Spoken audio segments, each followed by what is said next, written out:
Did you know that many Nazis fled to South America with the help of secret networks? Here are 3 incredible cases. I just wanted to renovate an old cabinet in the basement of my grandmother's house in Buenos Aires. But among the loose board and dust, I found a hidden letter. The envelope was addressed to Ricardo Clement. The handwriting was firm, German, and on the bottom, a faded Nazi seal.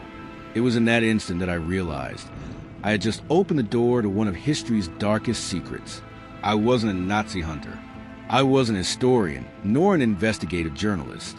I was just a curious grandson, trying to restore a house that holds too many memories and too few answers. My grandmother, now deceased, was always a reserved, almost cold woman. She never spoke of the past. But the house spoke for her. I grew up hearing murmurs in the neighborhood, whispered stories about important Germans who lived nearby, about strange late-night gatherings, about thick accents and habits, rigidities that didn't suit southern Argentina. When I was a child, I found all this fascinating. But later, like almost everyone, I learned to ignore it, to bury it. Until that day, the letter I found, addressed to a certain Ricardo Clement, seemed banal at first glance, but something about it bothered me. The paper was thick, heavy, the ink had faded, but I could tell that great care had been taken in the writing. The content? Just formal, seemingly harmless phrases. But the name, that name, I searched online and my blood ran cold. Ricardo Clement was a pseudonym of Adolf Eichmann, the logistical architect of the Holocaust, the man directly responsible for transporting millions of Jews to the death camps. And he had lived there in Buenos Aires, like an ordinary citizen, like any man. That deeply disturbed me. I began digging, searching for old archives, newspapers from the time, forgotten records in dusty libraries.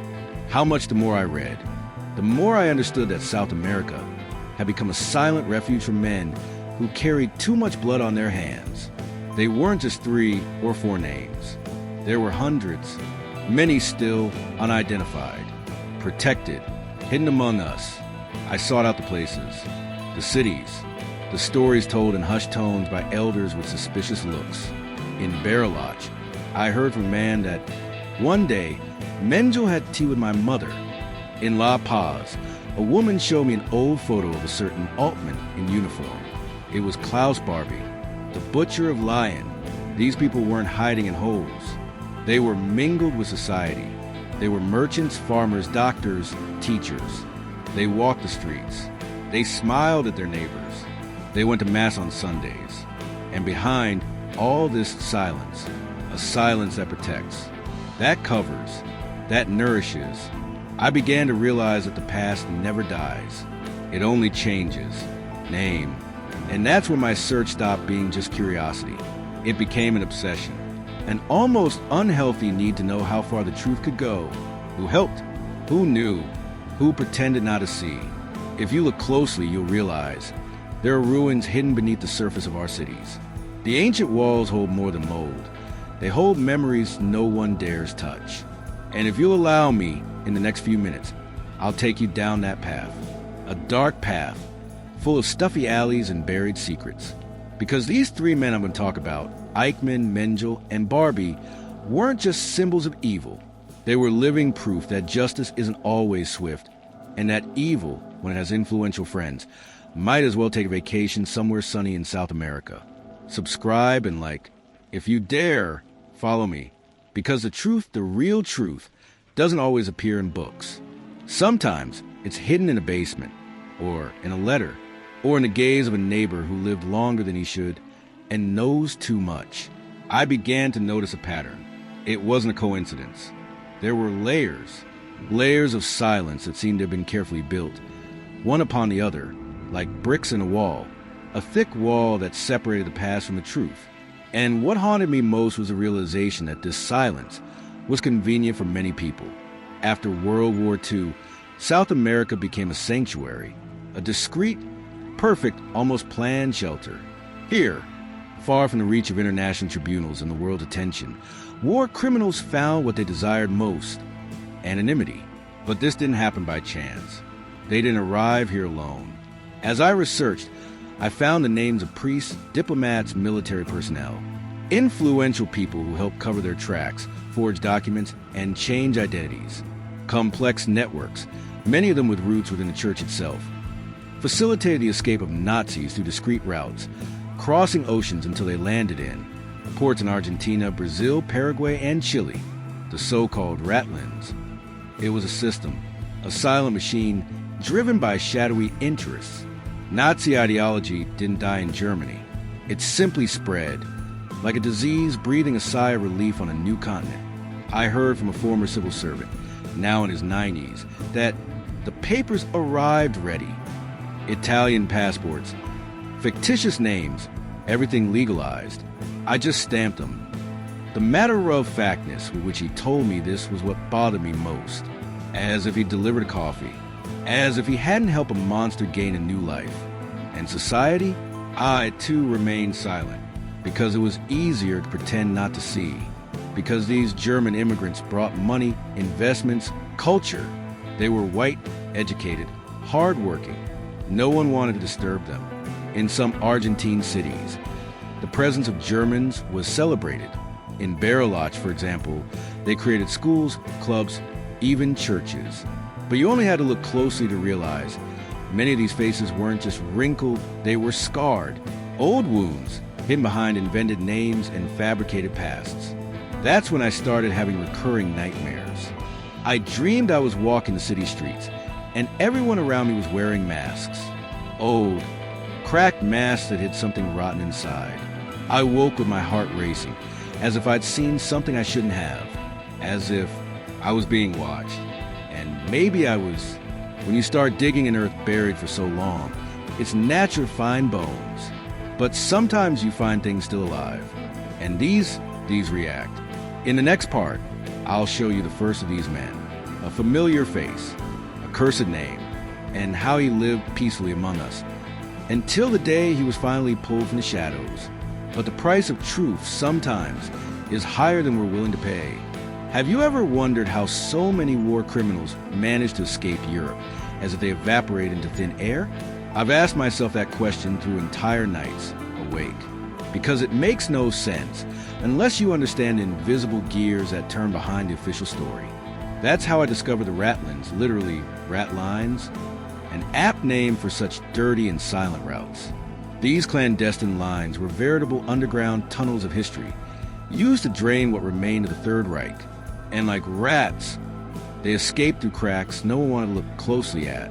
Most of these routes began in ports in Italy, Genoa, Naples, where there was a confluence of interest, silence, and religion. The Vatican's involvement, though officially denied, appears too frequently in documents and testimonies to be ignored. German priests helped forge Red Cross passports, creating new identities.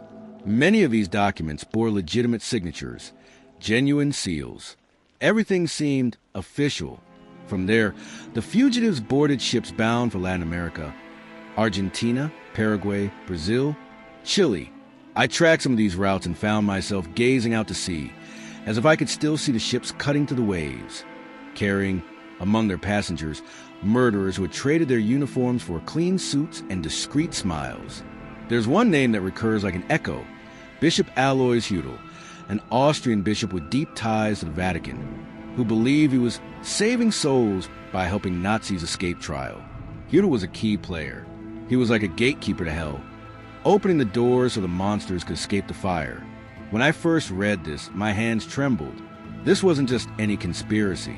It was an organized, systematic structure, almost as efficient as the Nazi regime these men served.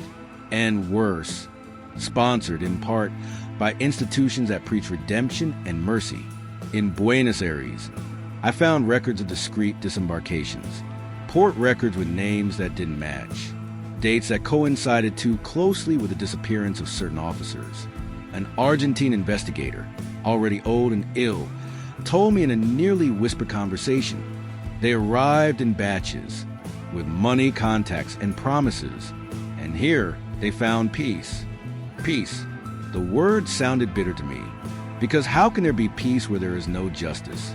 How is it possible to sleep safely knowing that someone, in some neighboring town, might be having breakfast with a monster who masterminded the deaths of thousands. The Ratlins were more than paths. They were silent packs, a network of outstretched hands, many of them dirty, that helped evil change its clothes and name, and worse, that welcomed it as if it were an old friend. And the first of them I want to show you lived like this for years, like a ghost who learned to smile in public, an ordinary face among so many. But behind the cold machine of death, in the next chapter, you will meet him. And perhaps, like me, you will wonder, how many more are still among us? I couldn't stop thinking about that name, Ricardo Klement. A common name, almost invisible. But behind it hid Adolf Eichmann, the mastermind behind the logistics of the Holocaust, the man who, with cold mathematical skill, organized the trains that led millions to their deaths, a bureaucrat of destruction. And he was here, in Buenos Aires. For more than a decade, Eichmann lived in the San Fernando neighborhood, in a simple house with a modest facade, working as a laborer in a Mercedes-Benz factory. He rode the bus, shopped at the market, and greeted his neighbors with a discreet wave, a ghost reincarnated in the body of an ordinary man. I remember the first time I saw the house where he lived. It was raining. I stood across the street, watching the window of the room where, according to records, he used to read. I had the feeling that time had stopped inside, as if the walls still held the muffled sound of his heavy breathing, the creaking of the chair where he sat to write letters, the nightly footsteps of someone who knew the past was always at the front door. Eichmann was not a monster in the classical sense. He was not sadistic like Mengele or violent like Barbie. His evil was different. It was calculated, practical, aseptic. He didn't scream. He didn't kill with his own hands. But he signed documents that sealed destinies. He treated human lives like numbers on a spreadsheet. And this coldness stayed with him until the end. Talking to a former neighbor, a man with a drawl and a distant look in his eyes, I heard. He was silent, hard-working. I never suspected anything. Pause. But now that you mention it, he always looked over his shoulder. It was the Mossad, the Israeli Secret Service, that finally found him. Someone recognized his face, aged but unmistakable, and alerted the authorities. The hunt lasted weeks. And in May 1960, on a stifling night, agents captured him as he was getting off the bus, walking home. He didn't resist. He knew his time had come. They smuggled him to Israel, where he would stand trial. The world watched his trial live. For the first time, millions heard the voice of one of those directly responsible for the Holocaust, a man who defended himself by saying he was just following orders, as if obedience were an excuse for genocide. But what bothers me most is that he lived among us for 15 years. 15 years. How many times did he go unnoticed? How many people helped him, knowing who he was? And how many simply pretended not to see? Sometimes, evil doesn't hide in the darkness. He blends into routine, in his surroundings, in an expressionless face. And for that reason, he's even more dangerous. Eichmann was just the first name on my list, but there were others, and the next one was much worse. The first time I read about Eichmann's capture, I thought I was reading a spy novel, but it was all real. Every detail, from the surveillance to the kidnapping, seemed like something out of a movie. Only there was no glamour, only tension, fear, and the constant feeling that any misstep could ruin everything or condemn the world to eternal silence. In 1960, the hunt began to take shape. The Mossad, the Israeli Secret Service, had received an anonymous tip. An Austrian Jew living in Buenos Aires, Lothar Hermann, said he recognized the surname Klement and connected the dots. The boy dating his daughter was, according to him, Adolf Eichmann's son. Imagine the weight of that discovery. The Israeli agents came in secret. They used false names, forged passports, and rented cars. They stayed in cheap boarding houses, observing, noting routes, schedules, and patterns. Eichmann was methodical. He took the same bus, always got off at the same stop, and walked the same steps home. This doomed him. One of the agents, in his memoirs, described the moment of his capture. We jumped out car. He tried to turn around, but hesitated. Someone shouted, Momentito, senor. He froze. Within seconds, he was on the ground. He didn't struggle. He just said, "You me, Teenan, you got me." That account stuck with me. There was no resistance. There were no screams. Eichmann knew that was the end of his escape. He was taken to a makeshift hideout, kept under constant surveillance while they prepared the extraction. For days, the world went on as usual, unaware that one of history's greatest criminals was imprisoned in an ordinary house in a random neighborhood of Buenos Aires. The exit operation was even riskier. They used an Israeli airline El Al plane, posing as a diplomatic delegation returning from an official visit. They put Eichmann on board, drugged, disguised as a crew member. They carried him through immigration controls, the police, and customs. No one suspected anything. The plane took off, and with him, a part of history was snatched from oblivion. Upon arrival in Israel, Eichmann was formally arrested. In 1961, his trial was broadcast live. Millions watched in silence as that ordinary man, with his thick glasses and impassive face, tried to justify the unjustifiable. I just followed orders. I was a cog. I didn't decide anything alone. But every word he said was a sharp blow to the collective conscience. And when he was finally sentenced to death, there was no applause. There was a profound silence, a kind of mourning for what could not be prevented. Because no matter how much Eichmann paid with his life, the victims would never return. I think about that to this day, and how everything could have been different if he hadn't been helped to escape. But he did, just like so many others. And the next one I investigated had an even more feared name, a man who didn't just sign papers. He touched the bodies. He chose his victims and smiled. In the next chapter, I'll tell you about Josef Mengele and the horror he continued to spread even after the war ended. To say I was investigating Josef Mengele is an understatement. I hunted him in blurred photos and forgotten letters, in stories whispered in the corners of seedy bars. His name haunted me, and the deeper I delved, the more I realized that the angel of death never stopped haunting the world. He simply changed his mask. Mengele was more than a doctor. He was an artist of cruelty, a scientist with a dead soul. In Auschwitz, he performed experiments on twins, blinded children with injections, cut off limbs without anesthesia. He called it science. But what he practiced was something much closer to hell. And after the war, he disappeared, but not by chance. The same Ratlins that brought Eichmann to Argentina also served Mengele. He arrived in Buenos Aires in 1949. Documents show he used the name Helmut Greger, later Jose Mengele. Yes, he didn't even bother to change much. It was as if he knew that here, time dragged more slowly, and so did memory. The first clues I found were in handwritten letters sent from Argentina to Germany.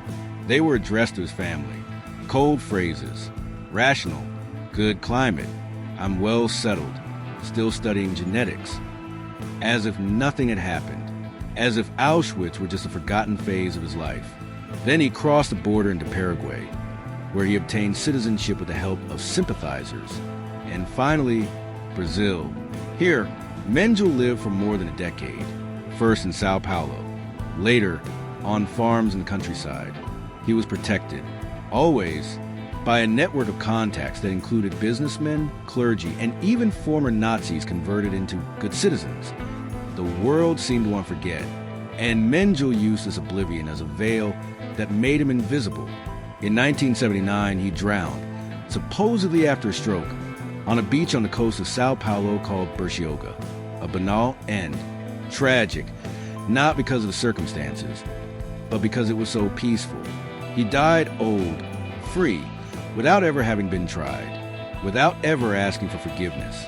Years later, his body was exhumed, his identity confirmed by DNA. But for me, that was never enough.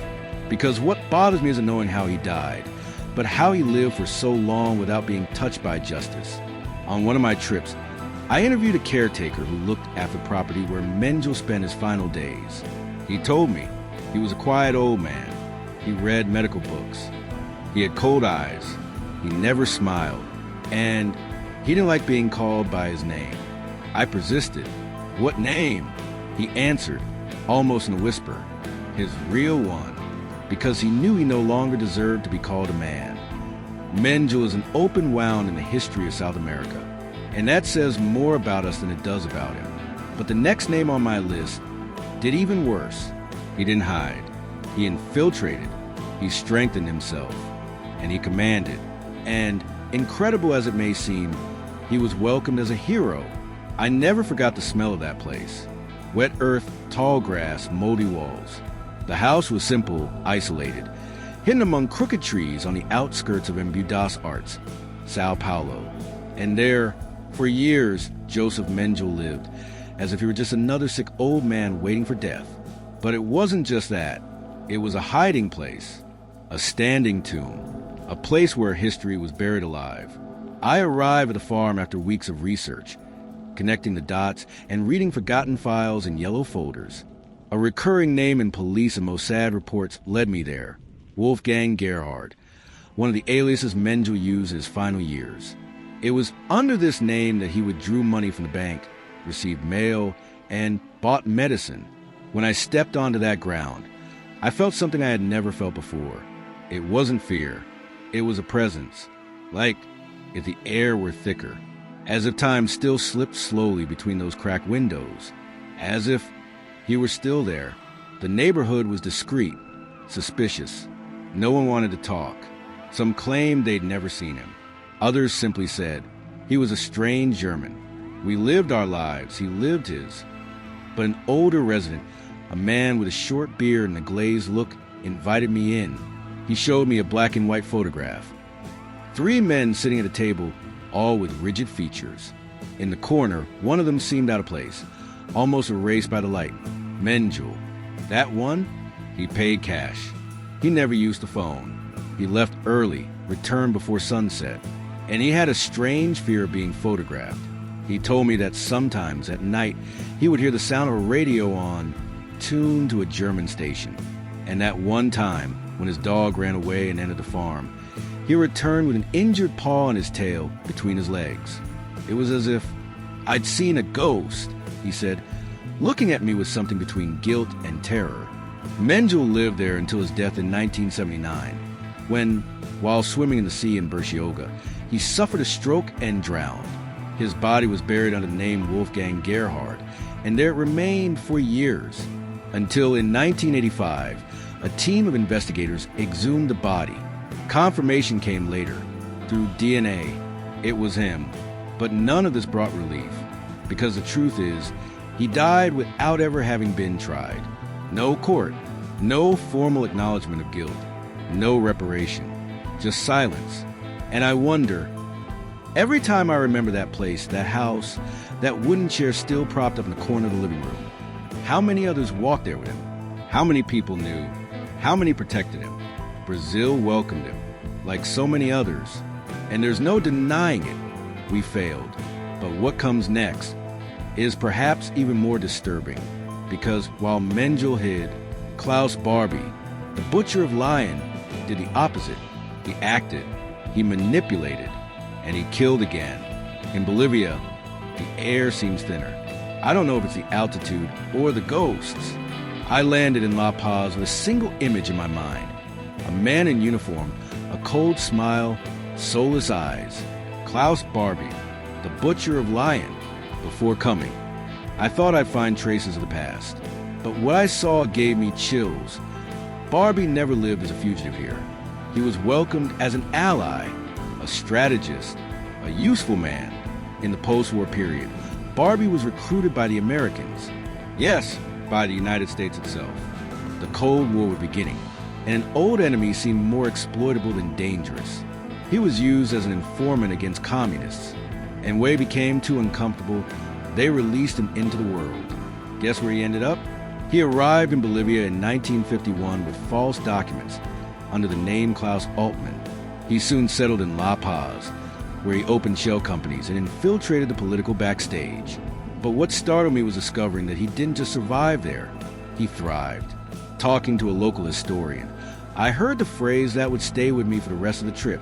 Barbie was more than a former Nazi here. He was a cog, an advisor, a shadow operator. In the 1970s, during the Bolivian military dictatorship, Barbie played a key role. He trained paramilitary forces. He planned interrogations. He participated in operations against opponents of the regime. Yes, he tortured again. Maybe not with his own hands, but with his methods, his ideas. I went to the building where, according to records, he had an office. Today, it's a clothing store, but the older neighbors still remember. He wore an impeccable suit. Always, he gave orders without raising his voice. And no one dared look him in the eye, said a woman, holding a bag of bread. I asked if she knew who he really was. She hesitated. Then she replied, "We knew, but who was going to do anything?" It was that sentence that cut me the most. Who was going to do anything? For decades, Barbie lived under military protection. It took a change of government and international pressure for him to finally be extradited to France in 1983. When the plane took off from La Paz, a dirty part of history finally left the continent, but not without leaving scars. His trial in Lyon in 1987 exposed the torture, the murders, the muffled screams in the basements to the world. He died in prison, but not before showing with a smirk that evil can wear a tie and walk the streets like a respectable citizen. I stood in front of that building. I closed my eyes, and I imagined the voices, the screams, the sound of shoes hitting the cold floor. The horror had an address, and for a long time, it also had permission. Barbie taught me something I refuse to forget. The monster that survives isn't the one that hides. It's the one that adapts. And he adapted, and he was applauded. That's why, when I began this journey, I thought the Nazis who fled to South America were alone, isolated, living in the shadows. But the truth I discovered was far more disturbing. They had powerful allies here. Allies who chose to protect, hide, and even use these men for their own interests. Local governments, military forces, and even religious institutions formed a web of silent complicity. In secret meetings, erased speeches, and secret documents, I realized this was no mere coincidence. It was a strategic alliance. In Buenos Aires, I heard from a former police officer that the Argentine military dictatorship saw the former Nazis as an instrument against communist threat. For them, the ideological threat of communism justified any partnership, even with men who had committed the worst crimes against humanity. It was a dark bargain, security in exchange for impunity. In Bolivia, Klaus Barbie would not have prospered without the support of the generals and officers of the time. They needed their expertise in repression and torture to maintain control.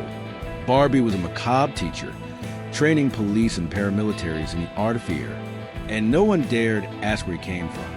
This complicity left me astonished.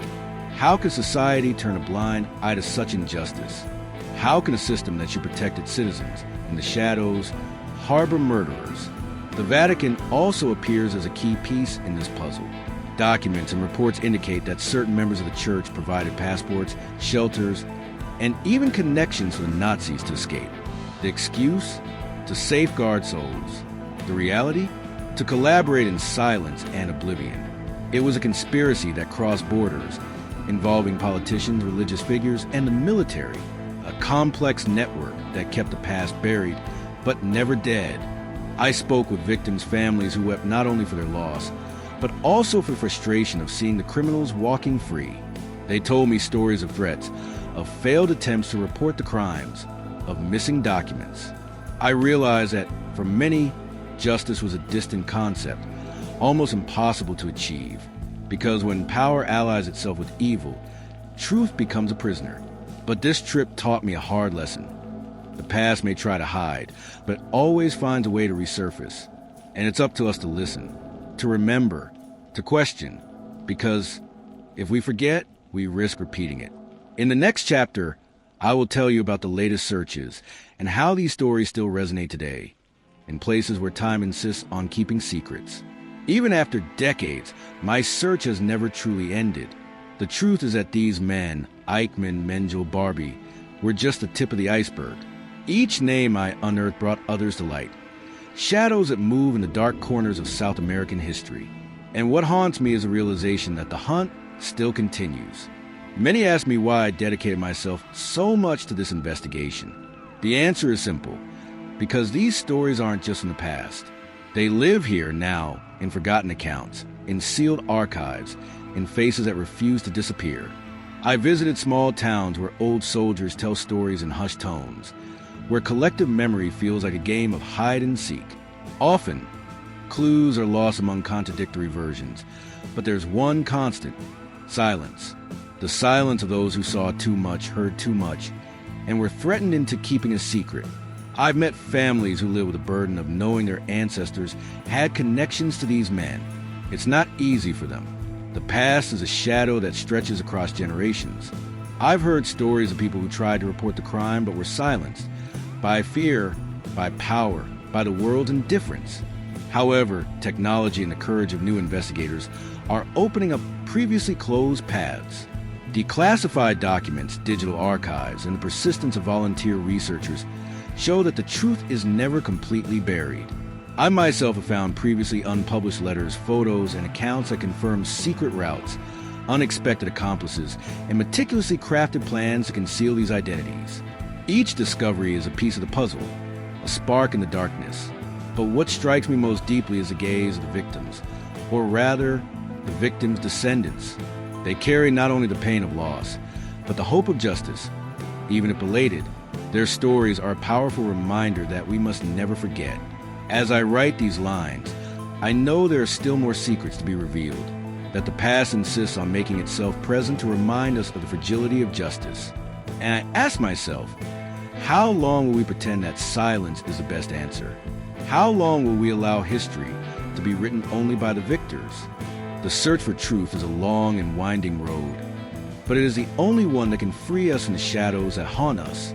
In the next chapter, I will share a personal reflection on the weight of carrying these stories, and an invitation for you to join the search for justice and memory.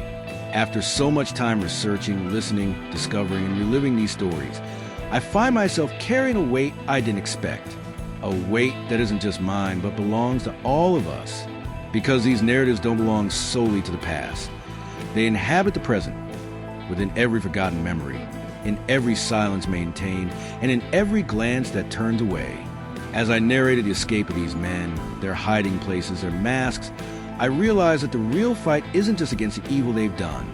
It's against oblivion, against complicit silence, against apathy.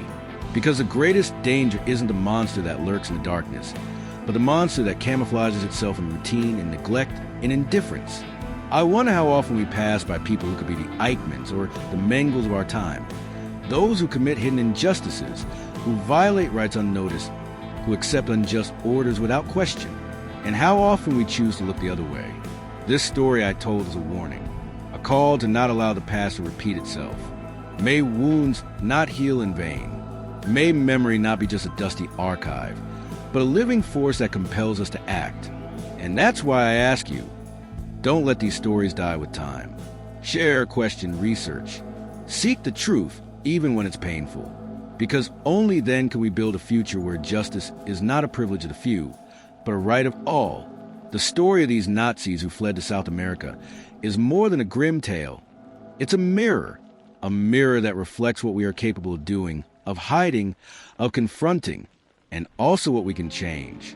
I invite you to join me on this journey. To continue this search for justice, memory, and truth, subscribe to the channel so you don't miss future reports, where we will uncover other hidden stories that still echo in our lands. The fight against oblivion begins now, and it's ours.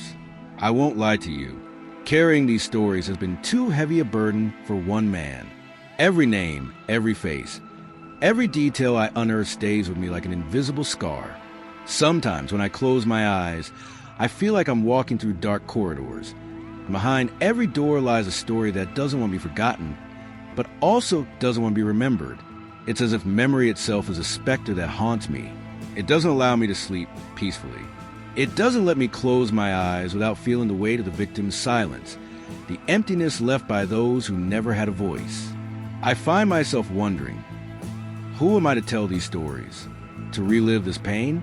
But the truth is, I can't escape it. I can't ignore the call I feel every time I discover a new clue, a new shadow. because these stories are important. They are urgent. The past is not dead. It lives within each of us. And what we do with it, how we carry it, how we transmit it, defines who we are. Sometimes I feel like I'm a bridge between worlds, between the horror that was experienced and the future that can be different, between the oblivion that threatens us and the truth that sets us free. But I also feel fear. Fear that memory will become selective, that voices will be silenced again, that justice will remain a distant dream.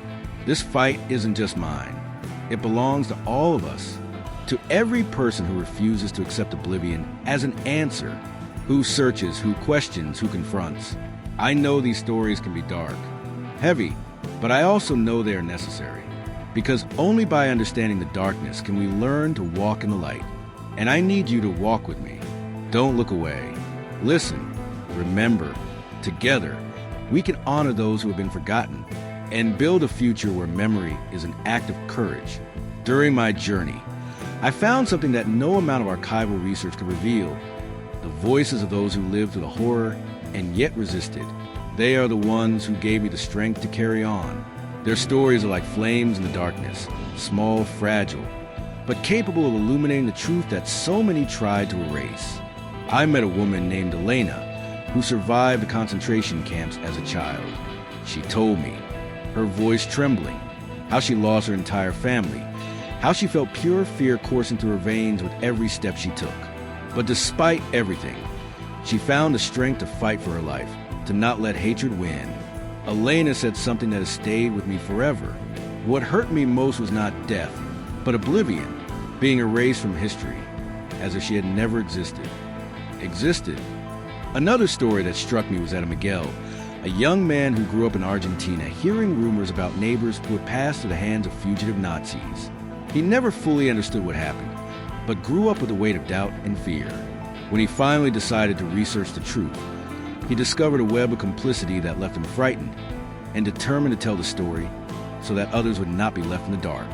These testimonies showed me that true power lies in collective memory, in the courage to speak, to remember, to face pain so that justice can prevail. They taught me that every forgotten name is a story crying out to be told, that every silence is a scream trapped in the throat of history. And that is why I tell this story, to give voice to those who have been silenced, to let the world know that, even in the greatest darkness, there are those who resist. Resistance is not just fighting with weapons, but keeping the flame of truth alive. And you, by listening to these stories, are becoming part of that resistance. In the next and final in this chapter, I will offer a final reflection and an invitation for us to keep this memory alive together, so that the past never repeats itself. I reached the end of this journey, feeling a mixture of relief and unease. Relief for having revealed stories that were buried in the shadows, forgotten by time. But unease, because I know the struggle is far from over. These stories are not just fact of the past. They are lessons that the present insists on teaching us. I carry with me the weight of those names, those faces, those silences. They remind me that evil has many faces, some blatant, some silent, but all dangerous, and that oblivion is fertile ground for it to grow again. Memory, on the other hand, is our most powerful weapon. It is a thread that connects us to the victims, to the resistance, to the truths that many want to bury. It is the light that keeps the past alive, so that it never repeats itself. Today, more than ever, we need this light. We need to remember that justice is not a single act, but an ongoing process, that the story will only be complete when we include all the voices, all the pain, all the struggles.